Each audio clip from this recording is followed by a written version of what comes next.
Bienvenue à tous au premier épisode de ma série Critique littéraire.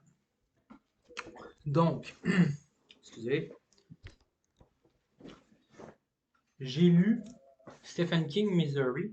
Fait que je vais donner une note de 1 à 10, puis je vais expliquer pourquoi est-ce que je donne cette note-là. Je l'ai lu au complet, en moins d'un mois. Je suis quand même satisfait de moi-même, de mon rythme de lecture. Euh, je donne un beau 7,5 sur 10. Il aurait pu avoir plus, sauf que le fait que j'ai déjà vu le film, en lisant le livre, je savais déjà un peu à quoi m'attendre. Fait que j'imagine que ça aurait été meilleur si j'avais pas vu le film. Euh, point négatif, point négatif que j'ai pas aimé, c'est dans le fond l'histoire de ce livre-là. C'est un écrivain qui a un accident de voiture, puis qui se fait rescaper par une de ses fans, mais c'est une fan qui est folle, puis qui le garde captif chez elle. Puis elle l'oblige à écrire un autre roman. Le roman qui s'appelle Misery. C'est comme une série de romans à l'eau de rose un peu. Puis dans le fond, l'écrivain qui est kidnappé, mais lui, il est tanné. Il est tanné genre de Misery. Puis il a fait mourir le personnage principal dans la série. Puis là, la fille, elle capote à cause de ça. Puis je pense. En tout cas, je n'aimerais pas toute l'histoire là, pour ceux qui ne l'ont pas vu. Fait que, point négatif dans ça, c'est que justement, quand elle force à écrire un nouveau roman, ben, dans ça, tu l'as, t'as des segments de ce nouveau roman-là.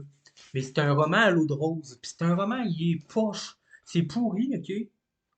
Puis il y a une autre chose aussi, c'est que c'est pas nécessaire à l'histoire. T'en as pas besoin pour comprendre le reste de l'histoire du livre. Fait que tant qu'à moi, c'est des segments qui sont non nécessaires. Puis quand que tu lis le livre, puis que tu arrives justement à ces segments-là, tu sais, du livre qu'il est en train d'écrire, ben, c'est poche. Puis pas rien que ça, c'est que là, dans le fond, lui, il y a une machine à écrire là, chez la fille, mais il manque des lettres sur la machine à écrire. Ça fait que quand tu lis les trucs, là, il manque des lettres à des places. Fait que là, il faut que tu déchiffres, puis ça rend la lecture pas agréable. Fait que c'est vraiment pour ça que j'ai baissé la note, que je l'ai mis à 7,5 sur 10. Sinon, c'est excellent.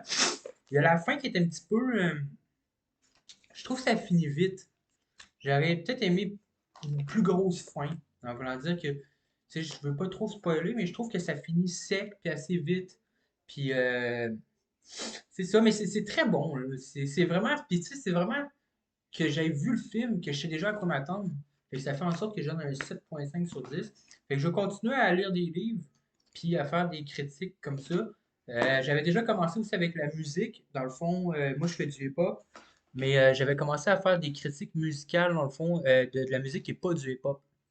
Comme, mettons, on va dire Ozzy Osbourne, les Beatles, c'est toutes des affaires qui sont connues, mais qui sont en dehors de mon champ d'expertise. J'avais commencé à faire ça l'année dernière. Pour ceux qui me suivent sur YouTube, ça c'est juste sur YouTube que je fais ça. Et tu peux pas les trouver sur les autres chaînes, ces affaires-là, je les publie pas. Fait que c'est le premier épisode, dans le fond, de ma série Critique littéraire. Fait que Stephen King Missouri, je donne un beau 7,5 sur 10.